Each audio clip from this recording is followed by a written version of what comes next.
Hello, people. How you doing? Back to my show. This is a chaotic conversation. I am Danny, and tonight I have the same usual crew. Coming in is Mr. Chris Knight. How you doing, Chris? I am doing well, Danny. Yourself? I can't complain. Good. Next is Miss Mads Mama Bear. How you doing, Good. Mads? Good deal. And last but not least is Mr. Terrence. How you doing, sir? I'm all right. How you doing? All right. Oh, and well, Nat.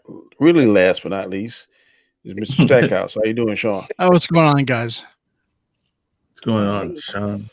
Okay, before we get into the show, I'm going to do my usual pleasantries and just say that thank you for joining my show, my channel, which is Comment Chat here on YouTube. The show is called A Chaotic Conversation, where I usually bring up a topic and the five of us discuss it until our opinions, our point of view, and argue and debate the point. I'm currently trying to get my next milestone, which is 1,500 subscribers. I'm now currently up to 1,170. I'm slowly but surely getting there, but I can only do it with your help. Also, if this is the first time you see my channel, please hit notification bell because I don't want you to miss any material that I upload in the future. Any content, I want you to be able to see it. So hit the notification bell.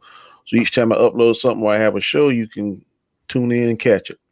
Also, I want you to give me a thumbs up. That thumbs up helps with the YouTube algorithm. Also helps me trend. It also lets me know that you like the content that I am doing, and I will keep it going. And last but not least, if you leave a comment, I do check my comments daily, no more than one day, and I do respond to every comment that I see. So if you leave any comment, I appreciate it, and I will definitely respond back to you, only if it's to say thank you for your appreciation, which I do appreciate your support. And that's that.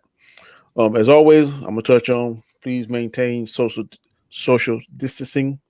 That's going to help flatten this curve. So let's be mindful of that. Okay, tonight, and before I get on, I want to clear the air. If just for me, I'm speaking for 1/3 of the team of the Chaos Central team. If I have any kind of topic, it's usually going to be either sci-fi, DC, Marvel related. Any kind of music or any other kind of crazy stuff that's not in that genre, it's usually not going to be my topic. Music ain't crazy. Well, I ain't saying it's crazy, but that's not my forte. That's what you and Sean do. And this, y'all are the musical experts. Mads was the one also saying this. Okay. So okay, he did say any genre. I'm just clearing the air. I am clearing the air. One of the things that comes to my mind when I hear of like duos, like some of the best duos, I mean, of course, my mind goes to movies, but I also go to people like Bono and The Edge from U2. But that's a quartet though, and it's all of them. I mean, I understand that. No, but I mean, like that's why I didn't think of them. The front man and the guitarist, like Richie Sambora and John Bon Jovi. That's a quartet. I don't count that. David Lee Roth or Sammy Hagar. Everybody's favorite, just about everybody's favorite Christmas song with David Bowie and Bing Crosby. Oh yeah. Huh? Yeah, the little drummer boy. Yeah. Mm-hmm. Well, when I think a musical duo, the first one thing that pops in my mind is Hall and Oates. That's what I was going to say. Yeah. That is a duo. That is a legit. What's his name from the Saturday Night Live band was in their group too. What was his name? GG or JG or GG Wentworth or yeah. It's my money. I want it now. Yeah. I'm gonna win, and he played a riff on guitar. Okay, all right. Off the music. Maybe in the future when we transition over to, I may dabble in that, but right now, I don't even dabble in that. So cool. It's going to be sci-fi, Marvel, DC, animated cartoon. That's my sweet spot. Okay, ladies and gentlemen, tonight's topic is what is your top 5 duos that when them two people join, and I'm also going to put this little caveat in there. If you put two people together that we hadn't necessarily seen on movie, film, TV, or animation, any kind of, that's still acceptable too. Oh. Like if you think Magneto would be cool with Juggernaut or whatever. I've never seen that, but I have seen it in something, but you know what I mean. If Reed Richards team up with Mr. Spock, for instance, we never seen that, but if you think those two would be a good pair together, make a dynamic duo that can be on your list, just explain why you think would happen. That's acceptable. I got one that's kind of sort of like that, but it's a little bit in the same universe, but I've never seen them actually fight together. Cool. Okay. All right. Now, Off the top, Danny, go really ahead. quick, do these have to be comic book or can these be movies too? They don't. Movies. They can be a movie. Okay, Yeah. cool. They don't have to be comic book if it's movies. I think I'm going to let Terrence go first this time. Terrence, you there? He's here. There he is. Can you hear me, Terrence? Yeah, can you hear me? Sound like you're walking. Yeah, and I can hear you. I'm going to let you go first with your top 5 duos.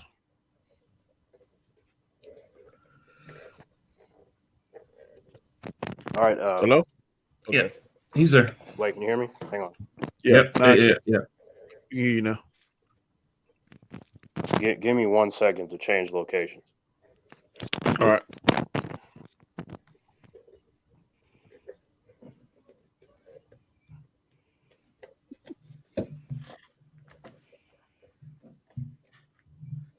Simon and Garfunkel. You know, there you go. There's another one.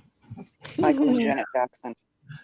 Well, but they Lost were. my mind I on mean, that they one, did. but Actually, they did. They did do a couple songs together. So okay, I give it to you. when Scream came out, that was Dude, I still like that song. I don't think it was as popular as some people. Okay. Yeah, but I thought it was pretty cool. Paul McCartney, Michael Jackson. Oh yeah. Well, that's true. Or oh shoot, now I can't remember his name.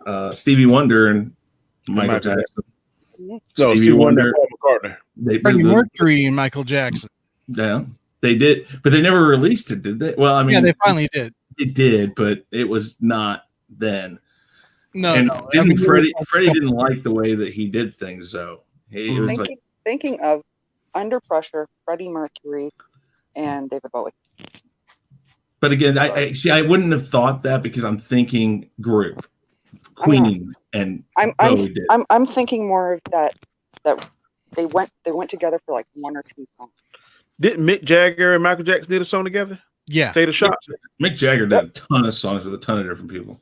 Yes. That people don't even know about. It's like, I mean, most people don't think about. But you know, all right, I'm good, Danny. All right, Terrence, you up, bro? Okay. My number 5 would be Riggs and Murtaugh from the Lethal Weapon films. Awesome. I remember in the beginning how they were kind of butting heads because Murtaugh is the kind of cop where he's by the book. He doesn't like any sort of questionable areas. You know, if he knows something, if he's confident about something, he wants to do that. He doesn't want to stray too far to the left or right. But Riggs is just that unforeseen variable, and he's unpredictable. And I like that in the beginning while they butted heads, like when they ultimately decided to be partners, I just felt bad for like the criminals. I'm like, between Murtaugh and Riggs, I just had that old shit moment. Like whoever they're going to go up against, they're going to get their shit wrecked. And if it's not Murtaugh shooting them, it's going to be Riggs beating the shit out of them, and then Murtaugh shoots him after that. So it's just like a really bad thing. Or Riggs shoots him and beats the shit out of him anyway. It doesn't. Exactly. See, if you do it my way, we can question them. Right. So like, you know, when I saw that as a kid, I was very intrigued by that, and I definitely had my chicken in the seat kind of moment just because I was so taken away by the characters and the story throughout the whole franchise, really. My number 4 would be Goku and Vegeta. I have seen every single thing Dragon Ball related, all the shows and movies, and Vegeta is my favorite character in that universe. And he started off as a bad guy, and he just wanted to conquer everything. and show people how powerful he is. And then he wanted to be at a point where he could just beat the shit out of Frieza because Frieza is responsible for wiping out his entire race for the most part. So, he goes up against Goku, and that was a hell of a battle.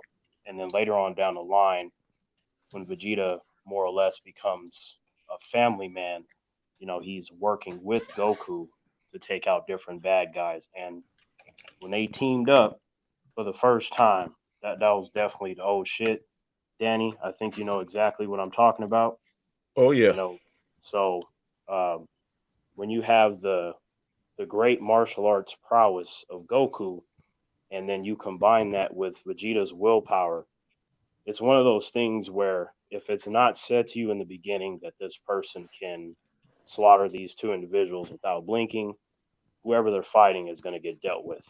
Like whether it's instant or just really over a matter of time, you just have to count down the seconds. Like, yeah, this is definitely an oh shit moment. Like to where I was kind of making the faces where you kind of cringe and shit. Like when people get hit a certain way, you like, yeah, you gonna feel that shit in the morning. Oh damn, that's definitely gonna cough up some blood right there.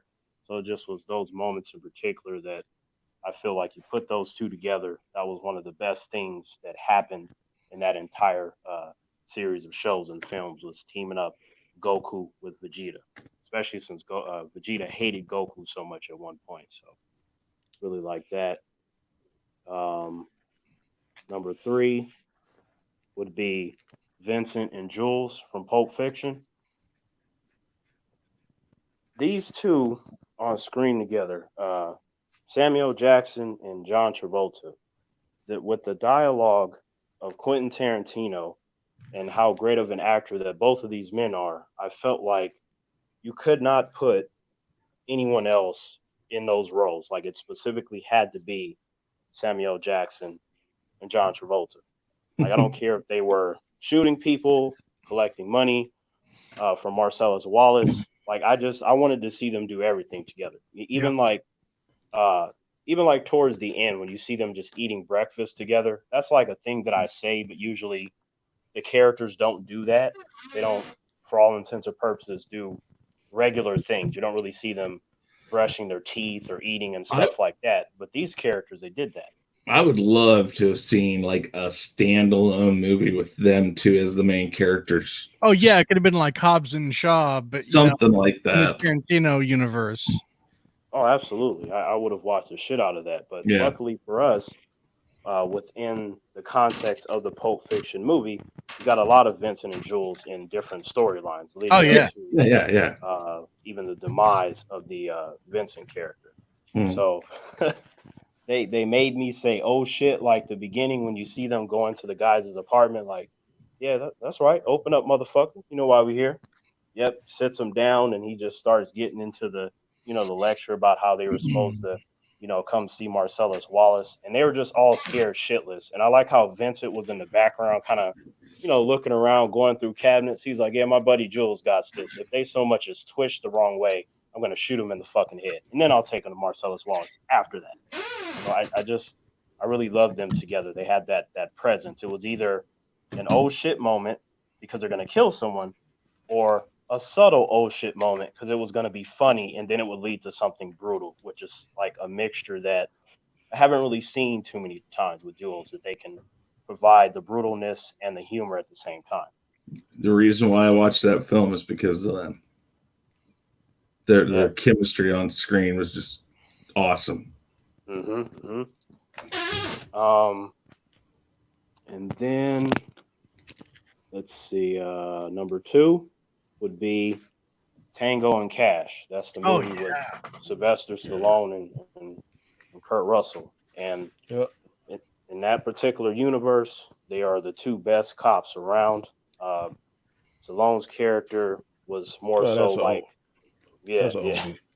yeah, definitely. Like his character was more just kind of simple in his approach to being a cop. If you're a bad guy, he's going to catch you. He's willing to kind of show the other cops how to do things. He's very simple in that way, but he was still the best in that particular regard. And then you get to the Kurt Russell character where he's just like wild. He does everything that the Stallone character doesn't do. Like he'll just go up go up to the person's apartment, toss them out a window. Anybody that has a camera nearby, he wants them to take a picture so it could be in a nursepaper. Like, yeah, that's right. I'm the one that busted his ass. Yeah, that's right.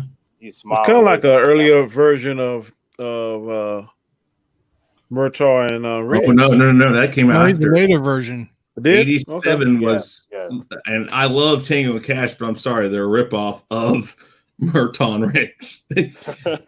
I mean, I wouldn't go so far as to say that they're a ripoff, because like the storylines for that is very different. The dynamic is completely different. Well, I think the dynamic is similar in some instances. Not exact. But to be fair though, if I'm going to be realistic about the comparison, there's nothing worse than putting the two best cops in a scenario where they're in prison and everybody is out to kill them. Murtaugh and Riggs didn't have to deal with that shit. That would have been an interesting movie, though. Like, so, and then you're talking about if they escape that situation, then they have to worry about the more powerful people on the outside that wants to kill them.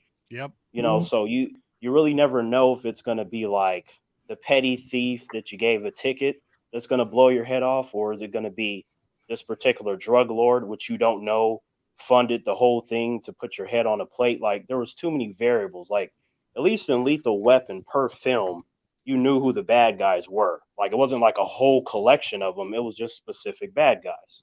So at least when you have specific bad guys, you can sort of look over your shoulder and watch your back easier in comparison to variables that you don't fucking know are there. There's the storylines and the way it's shot and the I'm trying to think, the universe that it sits in, they're very different. Yeah, I know they're very different. Well, I would almost put Tango and Cash not in. I guess it's more stereotypical action with extras in it, which is not a bad thing. No. The person is looking for that. Like what I've told humans in the past is that if you like Lethal Weapon, you can enjoy Tango and Cash. Oh, for sure. There's no reason why you can't. Yeah. So, I mean, I enjoy them both for different reasons, but I love both. I wish they would have done another Tango and Cash, to be honest. I wish they would have. But I think, yeah. Was it Russell and Stallone couldn't get along, or what was it? There's something about that. They were kind of getting along, but then Russell was making eyes at Stallone's sister, in the movie, because she was an exotic dancer. No. I mean, in the two. Oh no. Oh no, they got along fine. No. They were fine. Like there's some reason why that didn't happen, though. I remember hearing about they wanted to do a second one, but something made it where it didn't happen. No, like picture Stallone was just really good friends with all of the action people to a large degree. That's what I thought. I just couldn't remember what it was. That was just shot back during the time where Stallone, Russell, and all of the stereotypical action stars were very, very busy. Exactly. So there's a reason why you have the Expendables trilogy. Like, Stallone was already thinking about that decades before it happened. It's just that you have to be in a position to where, number one, your name is respectable enough for people to trust you with that sort of a project. But two, everybody has to be available, because you're getting all these people together. Like, that all has to line up, and it was perfect when it happened. Well, Stallone wants to do it, but Russell has doubts. For part 2? Yeah. Well, yeah. Now, like, I mean, like 30 years later, sure, I'd have doubts too. Well, that's not the same thing as if, like, you're fresh off of something and you're in your prime. You call up somebody like 2 or 3 years later, like, hey. Well, but that one, even if they would have maybe said, hey, let's do the second part in 2000, I think it would have probably gone off okay. Right. I'm talking 20 years ago. Right. I still would have preferred it. Like, whenever there's a movie, I believe that if you're going to do a sequel, you need to do it within the first 2 or 3 years after that first installment, to make sure that people don't forget about what it is and whatever momentum that you have. Look how Back to the Future did their things, man. It was like boom, boom, boom. After they did the second two, it was. I understand, but just Tango and Cash is just good as a one-off movie. It doesn't need a sequel. Oh but no, if it would have had no. one, then of course I would have watched it. I mean, that's a no-brainer. Yeah. I get you. To me, just having two of them was already a lot. You know, now I might be wrong on this, but I think that Tango and Cash, the way that they were frenemies in the movie, and they ended up being friends. I think I don't know if you could actually have Bad Boys the way that we know Bad Boys today without movies like Tango and Cash. Maybe not. It's I think hard to there's a say. lot of formulaic stuff that was established in movies like Tango and Cash and Lethal Weapon that were applied to Bad Boys. They just kind of twisted it up a little bit. Well, yeah, but to be fair, you could do that with a lot of movies, but that Yeah. doesn't necessarily mean that that's the direct cause. Because I can sit here all day and draw countless parallels, but Oh, that sure, doesn't mean sure. that they're direct copies of one. I just don't think that Bad Boys would be the movie that we know and love if you didn't have buddy cop movies like Lethal Weapon and Tango and Cash. Well, who's to say that that wouldn't have been the first of its kind? We don't know. We're Well, only it drawing could have been the parallels first of because its they kind. exist. Absolutely. But I mean, it may not have been as good. I mean, it may have. We don't know. But It might have even been better, but that's what I'm saying. Like whenever you're drawing parallels, we're only doing that because stuff exists. Well, Like you never know what can happen without that. That's my position. That's fair. That's fair. Let's see. So number one, now, this was when I was very, very young. I want to say like maybe 10 or less. Woody and Buzz. Nah. Woody and Buzz Lightyear. I had the exact toys from the movie, like the actual size, and they look real and stuff. None of that cheap shit. I had the real Woody and Buzz and shit. It was awesome. So as far as I was concerned, I was part of that movie because they were right there on my bed and shit for many years. Certain things ended up happening to them.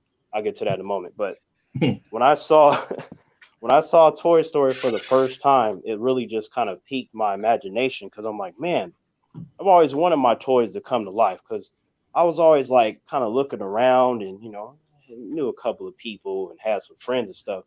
They were kind of whack though. I'm like, man, I feel like these toys could make better friends and shit than these damn humans, right? Yep. So then when I saw the movie, I'm like, man, the Woody is cool. But then when Buzz came in, I'm like, oh fuck Woody, it's all about Buzz. Like Buzz even looks cooler. So Woody knew that and he got jealous. Bo Peep was messing around with Buzz and he's like, oh hell no. See, you were fine when Mr. Potato Head and the little army man were your friend. But as soon as Bo Peep starts like blushing around you, I gotta toss your ass out a window. Your ass is done. I don't care if Andy loves you, you gotta go. So that whole thing of them fighting and realizing that, hey, we should just like band together. There's a crazy ass human named Sid. There's something wrong with him, and he likes to destroy toys. But I realized as I got older that I was sort of like Sid because I would kind of fight my toys and toss them up against the wall for effect. So while I was kind of cheering for his demise, I was sort of like him, which is odd. But anyway, Woody and Buzz, though, like those two together, even though they're more, they're not really people. They're just toys. I still feel like they had a similar effect in terms of an old shit thing. And this is more of a subtle one. This is not like punch them in the face, oh shit, like Lethal Weapon. This is more of like, oh shit, this is cool. Like if they work together instead of fighting against each other, they will be all right. And if they're together, then the other toys will just kind of all work together instead of being divided because they're stronger together. That's a legit thing. So then I think I had like one honorable mention or something. Let me see. Okay, there's too many. But yeah, that's my 5. I got a ton of honorable mentions. I guess I should mention one. Just because, like I said, it's too many. I'm going to go with Sylvester Stallone and Wesley Snipes in Demolition Man. Oh, yeah. It wasn't no duo. I know, but it's two guys on screen. I know. They're not technically working together, but still, like, I don't know. When I saw those two on screen, like they didn't need to be a team or be friends. Just them together on screen fighting each other. To Freaking me, Taco Bell was like the was the exactly. place to be. I'm like, what the hell? I like Taco Bell, but if that's like the I do last too, thing, but if that's going to be the classic stuff in the future, then we are fucked. I mean, We already Demolition are. Man predicted a lot of stuff, so I mean, it close I enough. did like that. I did like that movie though. Yeah, it was good. Right. So yeah, to me, like I said, they're not a duo in the sense, but I do like that whenever they were on screen together. I guess it'd be the same shit for Face Off with Nicolas Cage and John Travolta for the same fucking reasons. Love that movie So, too. I think and just before I close Broken it out, Arrow too. I'm gonna say this right now. I don't care whether we're talking about two people being friends or two people fighting against each other. I have never seen an on-screen duo better than Nicolas Cage and John Travolta in Face Oh Off. yeah. Never seen anything as good as that. Their Oh, that acting movie was was fucking insane. Like, because no. if you look I at think I beg to differ. Bruce Willis and that asshole in the first movie. you talking The about German Die guy, Hard? Die Are Hard. you talking Die about Hard? Die Hard? Yep. No, because here's why. No, Here's no, why. no. No. Because that was good, but it's not.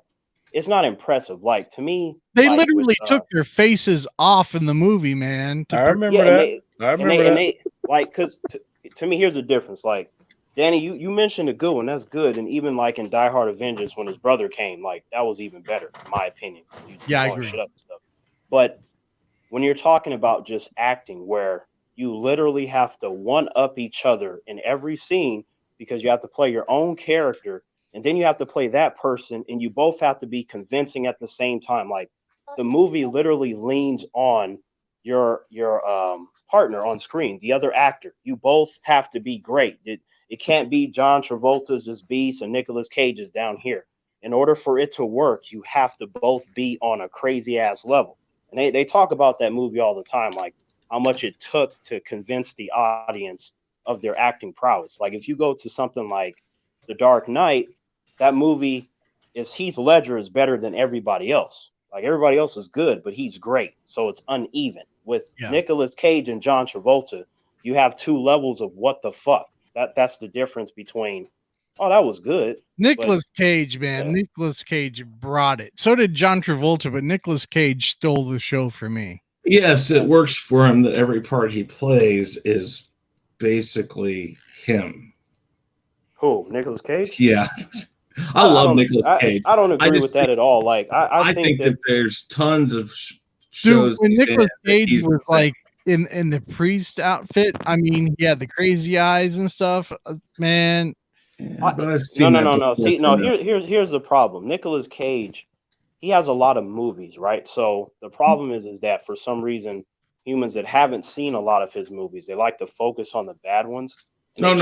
They choose to ignore all the good stuff he did before he just accepted every role that was thrown on the desk. Like that's a mistake. Throwing him under the bus. I'm not. I know you're not, but I had to say that because there might be some human listeners like, yeah, Nicolas Cage wasn't that good. No, fuck all that. Yes, he was. I love Nicolas Cage. Yeah, I love him as an actor.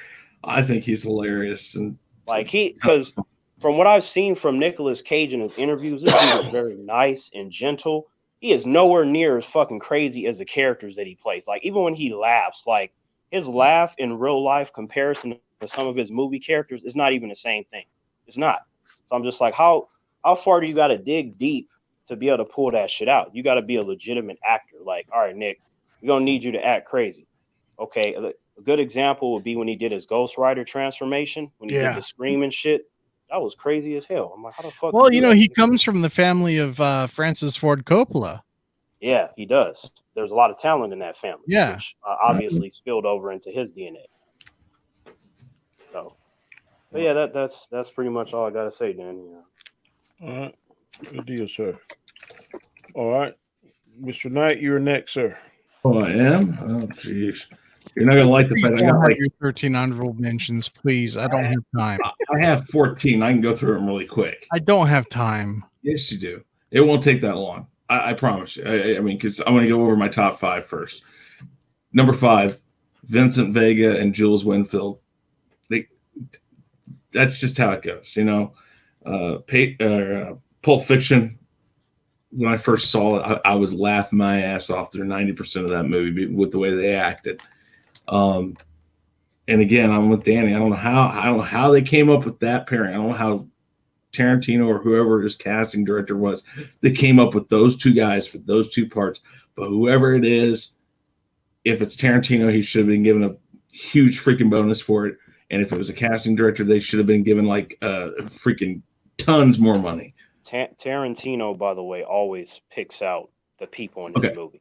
All right, I don't know that for sure. I know on a lot of things he does, or when he's writing something, he has it in mind. Watch his interviews and watch what he tells you about how he specifically wanted certain people, and that he's turned a lot of people down because he felt they weren't good enough to play his characters. Yeah, no, I know that, and then that's why I was saying I didn't know if it was like that all the time, but he should have been freaking given some sort of award for that alone. Number 4, Han Solo and Chewbacca. I don't want to make it about Star Wars, but come on. Those guys were awesome together. And every time I get to see them together in a film, I think it's really fun and it's really good. You know, I just think that was really good to see that. I know that technically, because one isn't doing much talking or anything, but I think Harrison Ford sold that all the time because he was talking, and of course they probably fed him the lines that the growls and all that were supposed to be. But I just like the way that Harrison Ford sold that buddy ship and that whatever, and they always were there at the right time, it seemed. Doc Brown and Marty McFly for number 3. I mean, you want to say, you know, oh shit. Okay, well, maybe not because they're going to kick everybody's ass, but damn the crap they got into. It's like, what the hell? They couldn't. I mean, nothing went right for them until the very end, and even then, it wasn't right because you know the time machine got destroyed and they were still separated there at the end. But I think that was a great duo, and I think again, people who they picked for those parts were excellent. Number 2, Dana Scully and Fox Mulder. Oh man, yeah, that's good. I've been an X-Files fan from day one, and the whole idea of those two characters, of those two, and the way that they portrayed each other. First off, the fact that Gillian Anderson and David Duchovny really didn't and really still don't get along that well makes the fact that they made that team look so good on screen. It's kind of amazing. And yes, it's not them necessarily doing it. It's their acting skills. It's the directors. It's a bunch of things. But the fact that they could get those parts out. But yeah, I love that. Yeah. Chris, I just wanted to say that I have seen X-Files and I thought most of it was good, but I'm here to tell you that if I had to choose between X-Files and Supernatural, I'm picking Supernatural. See, I have yet to start Supernatural because it's not over yet. And I did not get on it right at the get-go. And I don't like finishing things on the last. Dude, it's all on Netflix. Like there's like 20 seasons. Yeah, they're on the last 15th season. They were in the process of filming the second last episode when things got I know. But I might start and see if I catch up. I can catch up pretty damn quick. Honestly, the stuff that Sam and Dean Winchester deals with, Mulder and Scully would kill themselves. They would never be able to deal with that. But it's two different types. I know. One is absolutely. I'm just saying that I prefer Supernatural because it deals with way more stuff. That's all I'm saying. I like X-Files because it's grounded in reality in a sense. I like X-Files too. But I'm pretty sure, along with Stranger Things, there's a few shows out there that I just haven't had time to start. I'm pretty sure that I will enjoy those too. I tell you Number what, Chris, when you watch the first 4 seasons of Supernatural, you come and talk to me, and we'll see what you think then. Okay. Number 1, Martin Riggs and Roger Murtaugh. Always. I just cannot get over the way that movie was when I first saw it.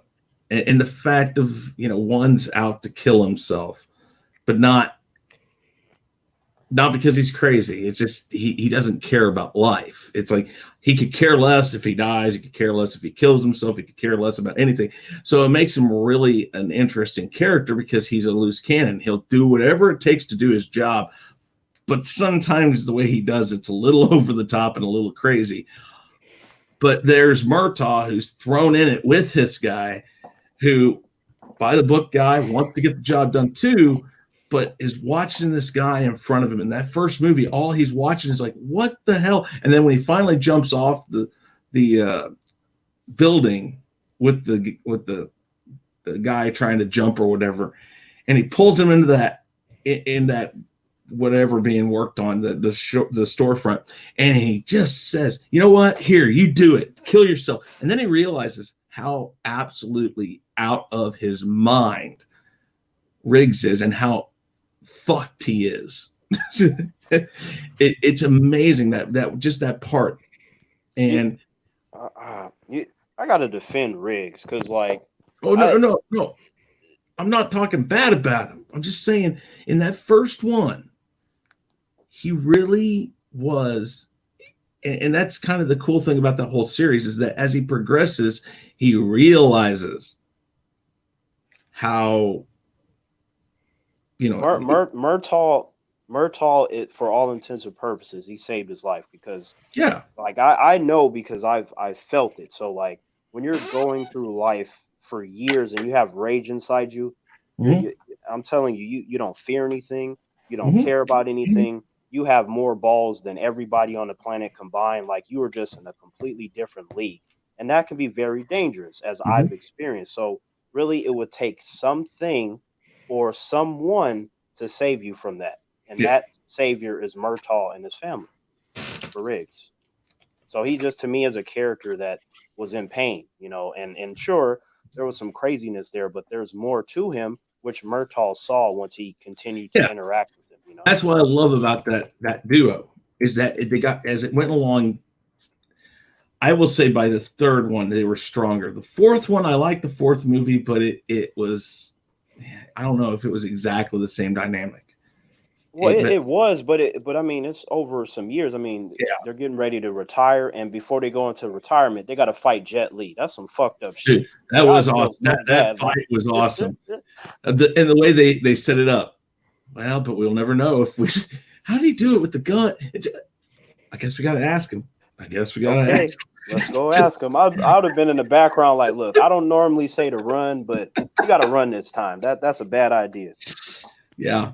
Okay, I'm gonna run right through my honorable mentions in like 5 seconds. Oh, maybe less, maybe more. But okay, James T. Kirk and Spock, Dominic Toretto and Brian O'Connor, Agent J&K, Sherlock Holmes, John Watson, Lieutenant Raymond Tango, and Lieutenant Gabriel Cash. Cheech and Chong, Butch Cassidy and the Sundance Kid, Bonnie Parker, Clyde Barrow, Miss Piggy and Kermit. Come on, I'm a Muppets fan. Wayne Campbell and Garth Algar. Come on.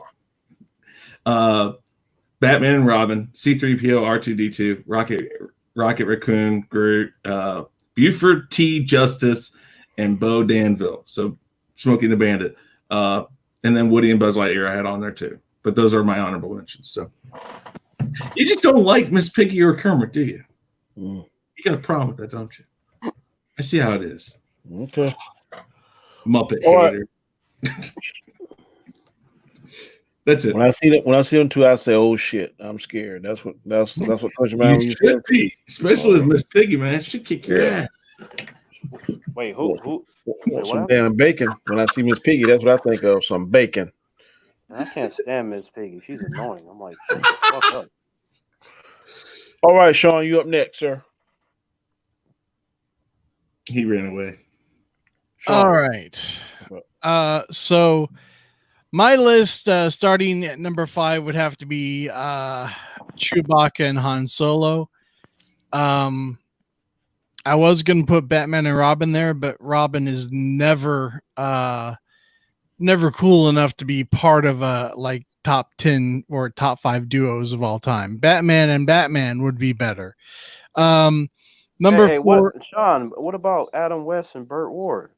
Robin is still a piece of shit, man. He's campy. He's campy. Well, I so like was Nightwing. Batman in that show. I'm just talking about like in general. In general, I like it. If the option was Batman and Nightwing, I'd be all about it. But Robin, there's just something about that character that just adds a level of camp. Robin becomes Nightwing. Come on. I know Robin Dick Grayson becomes In other Nightwing. words, the lameness of Robin is Batman's fault. But Sean, we both know there are plenty of comics where Robin is a badass. Thank you. Yeah, but not the Dick Grayson Robin. And it's just wait. So you're saying there's no comic book with Dick Grayson Robin? No, I'm not saying that. I'm not saying that. In fact, the best Dick Grayson I've ever seen as Robin was in Batman the Animated Series. But okay, I got you, Sean. Like, you was damn near killing me. I was about to die. Number 4 would be Agent J and Agent K from Men in Black. Really, really enjoyed that. Number 3 has to be Tango and Cash. I love Tango and Cash. Every time it comes on TV, which it's not on TV much anymore, but I always sit and watch it. I love Tango and Cash. Number 2 would have to be Doc Brown and Marty McFly. I mean, come on. I mean, the stuff they got into, man. The stuff, man. Just a time travel, and Marty, like, running into old man Peabody's barn, Right. I mean, it's great.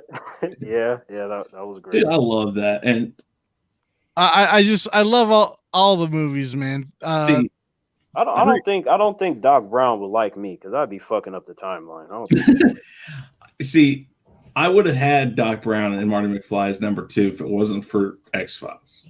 Yeah. The X-Files has come out, so but no, I'm right on there with you. Number 1 would have to be Riggs of Murtaugh. Hands down, Riggs of Murtaugh. And I knew it. I knew when this came up, I knew what his number 1 and my number 1 were going to be. Lethal Weapon is, I mean, all of these years on, has always been one of my favorite franchises, man. I mean, if you put Danny Glover and Mel Gibson in a room together and they're just sitting playing like chess, I will sit and watch that for 2 hours. Absolutely. Or have them argue about just the most trivial thing, like what's the best that shit would be funny as fuck. Yeah. I forgot another honorable mention now that you said that again, and I was like Gus and Sean. You gotta have them on there too. Psych, I have to have that as an honorable mention too. Ooh. Gus and Sean from Psych, the TV show Psych. Yes. Yeah. Fair enough. Yeah. So that is my list. All right, man. You're up next, ma'am. Awesome. I was worried you were having a little isolation sickness or something there. Not liking Robin. What had me worried for a second there. Robin, I just don't like Robin. Like, Robin is good in the comic books, but in live action, it's any duo. Hey, hold up, Sean. The Robin on Titans is a fucking beast. Like that Dick Grayson. That is the first Robin that I've seen in live action that actually is decent. But I mean, like, the only other live action Robin we've seen in movies, in modern movies, has been Chris O'Donnell in the crap Joel Schumacher films. Hey, he was dope in Forever. We don't talk about Batman and Robin. I wouldn't go dope. First of all, he was too old.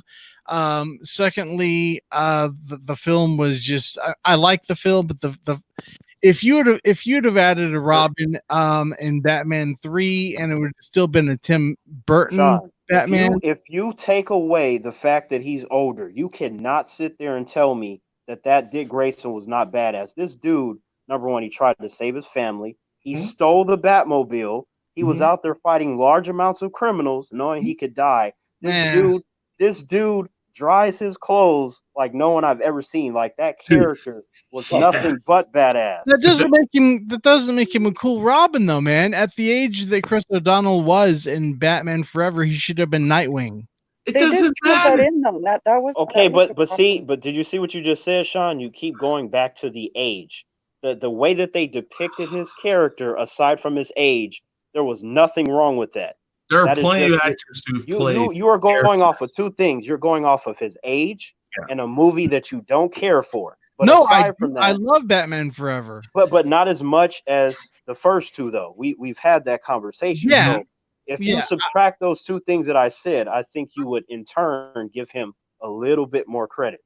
Oh, I give complete props to Chris O'Donnell. I think Chris O'Donnell did the best he could. I like Chris O'Donnell, but I would have loved to have seen what Tim Burton had in mind for Robin with Michael.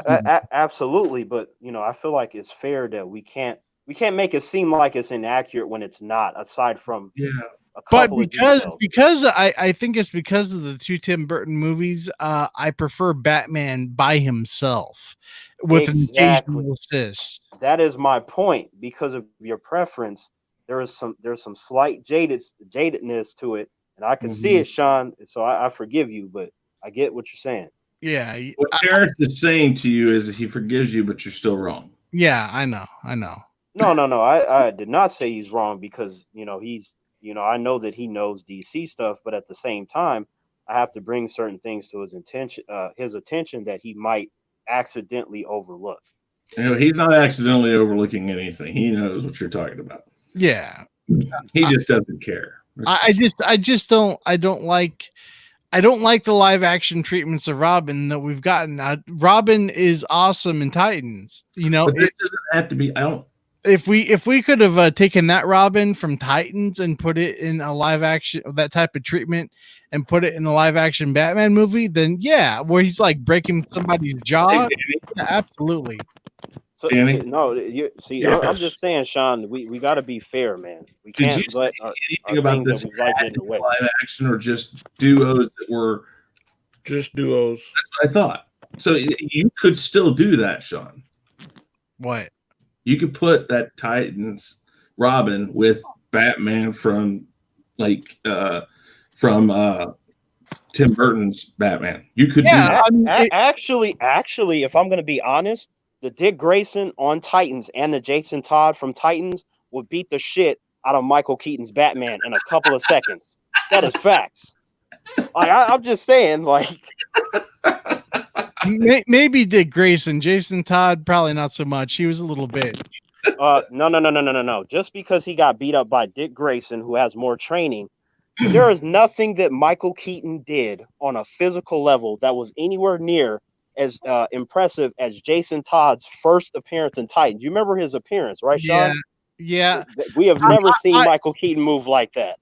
Well, because the suit was restricted, 30 it doesn't matter though. I'm talking about what we got. Like that's an excuse. I understand. But I mean, if you'd have had a Robin like that in, like, say, Batman 3 with Michael Keaton, I'd have been okay with it. Right. See, I just like shining a light on those darker areas. I'm like, Sean, you see this over here, right? Yeah. Okay. Maz, it's your turn, ma'am. I was just wondering if I should go make a cup of tea while these two are going on.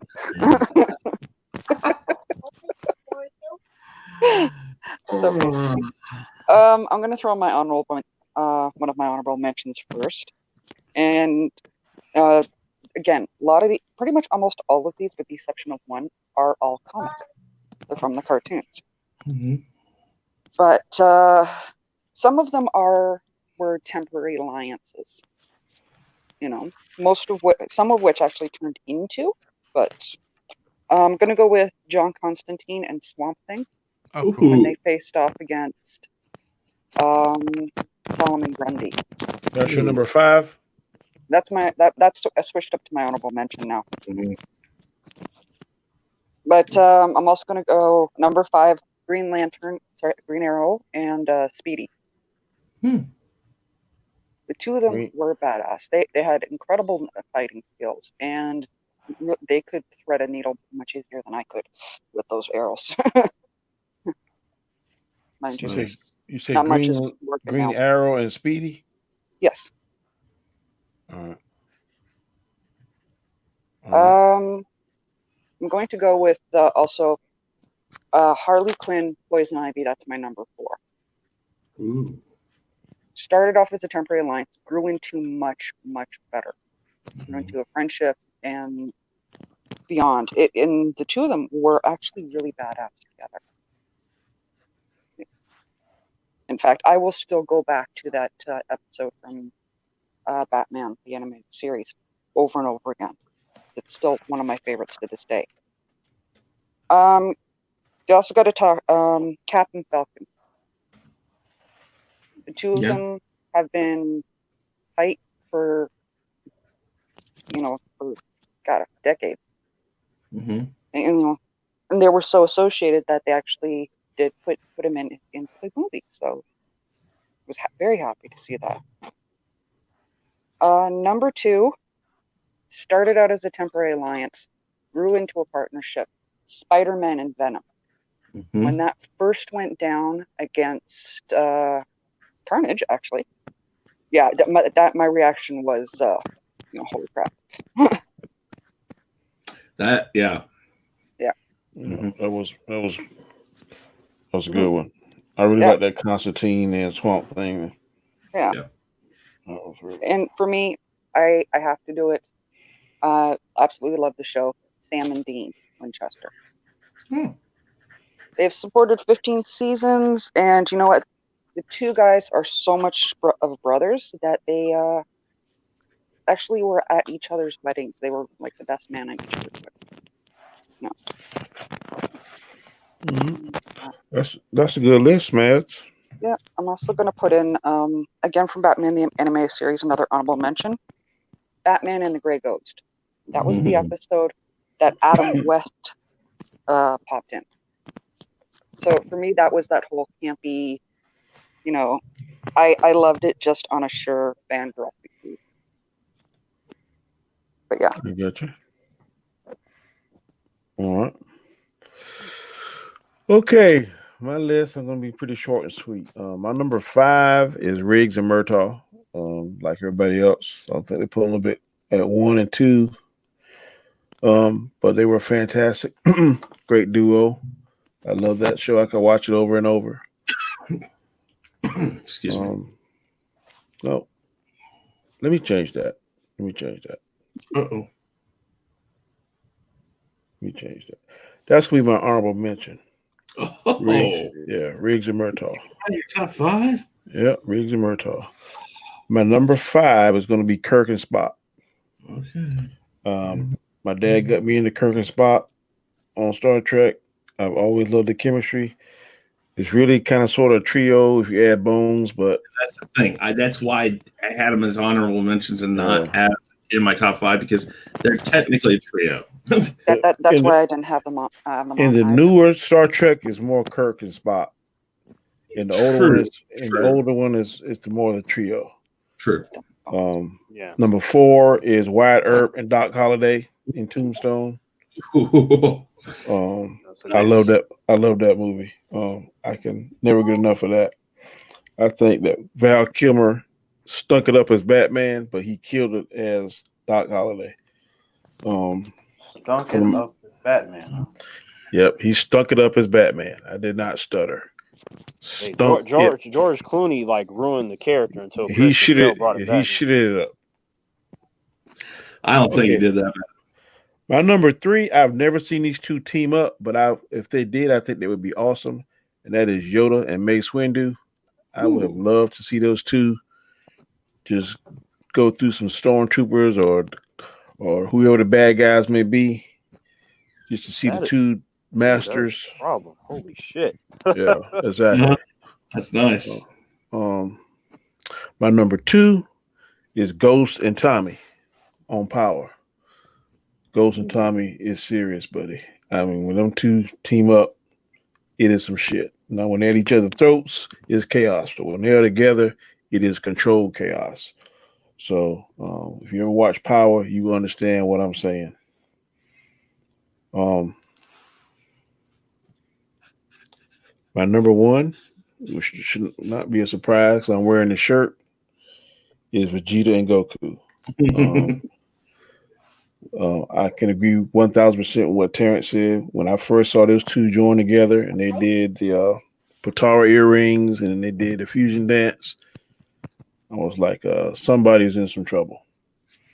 So I will always they will always be in my top five. They may change from one to two, but basically that is it.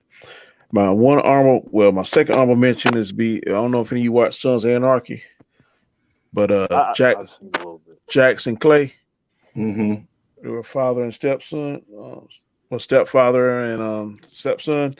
When they working together on the same mission, it's a beautiful thing to watch. But then when Jax found out that he killed his biological dad, then shit went crazy. But they are my honorable mention. Jackson Clay.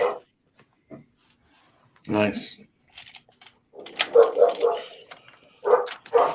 Now, what I will think I would do, and y'all made me think of this idea. Next week, I think I'll be like the duo was going to be the good guy versus the evil guy. So we were the top 5 good guy and evil guy duos. Why am I the only one on camera still? Huh? Why am I the only one on camera still? Holding the camera still? What are you talking about? On camera. I'm the only one. There you go. Thank you. Oh, I don't know. I'm sorry. That's what I think I'm gonna do next week. It's gonna I like that. like good guy, bad guy duos. I like that idea. Yeah. I think I used up a couple of them today. Yeah, you did. I meant to tell you to stop because I thought of it when you start doing when you first talk, but there's plenty of them out there if you just sit down and think. And well, see that's the thing though. I don't have to think. There's already so many that I have in my head already. yeah. Well, you don't have your wealth of knowledge where you can recall Terrence like that. I gotta sit down. My list changed about 3 times during this whole thing. Right, Another 'cause honorable mention. Another honorable mention. I'm gonna get flack for this. I know I am, but I don't care. I like Hobbs and Shaw. Oh no! Of course. What? In the, No, you're that's not gonna get awesome. flack from me. Well, That is some a people thumbs like up. Dude, that was not. them suckers is hell. That's power and finesse perfectly melded together. You're 100% right, Danny. That is a problem. You got a beast martial artist with one of the strongest dudes on the planet. That's all kinds of death right there. Jason agrees with you too in the chat. Yeah. I'm not sure. And hell, to tell you the truth now, old Black Superman was hell too. I don't know what kind of damn motorcycle he had. I might have one of them mothers, boy. That sucker, he couldn't fall. I don't think he could fall off that shit. I ain't never seen nothing like it. He sort of fell, but then it's like his suit was like magnetic to his bike, and then he just kind of like went back on it. And man, when that sucker went under that truck, I was like, there ain't no way he gonna make that turn under that truck. The 18 wheeler. But that's movie no, physics. you're right. Yeah, definitely. Because I mean, I've been trained to assess the threat level of any opponent, but when there's variables like that introduced, I have to take a couple of minutes to process it. Yeah, he was a beast. Whatever cybernetics, I wouldn't mind having a couple of them bad boys. But we're right at an hour, which is perfect time for me. I got another stream I got to go to here in about an hour. So I'm going to let everybody go around and tell people where they can find you at. Starting off with Miss Mad's Mama Bear. Tell the people where they can find you at, ma'am. Hey guys, you can find me, Mads Mama Bear, on Twitter, YouTube, and on Instagram. I'm doing daily poetry streams. Today's probably going to be again another late one, like yesterday's was. And Thursday, still up in the air, but I'm pretty sure it's the Queen's Council will be on according to Christie's channel. 9:30. Don't miss it. Good deal. All right, Terrence, where the people can find you at, good sir? First off, you can find me on this channel on Sunday, our show Equilibrium, myself and Danny. A lot of times Jason, but you can find me there. And you can also find me on the Tremaine Terrence channel. Good deal. And last but not least, Mr. Chris Knight. Well, I am Chris Knight. The Real Review 3000 is my channel. Trying to make it to 1,500 subs. I'm at like 1,340, something like that. I'm not sure. Do me a favor, go over there if you're not subbed already. And please look around, look at the videos, and sub if you like what you see.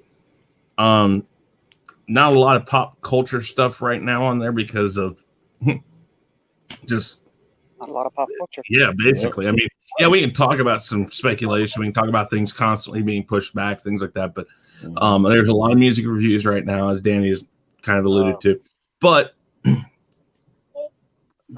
Chris, yes, just to let you know, if you need stuff to talk about, I mean, you can always have me on there. I have a trillion topics in my head. Well, I will definitely get with you because I would love to have you on. And in fact, you will never run dry with me. Why you got humans like I don't know what to talk next about.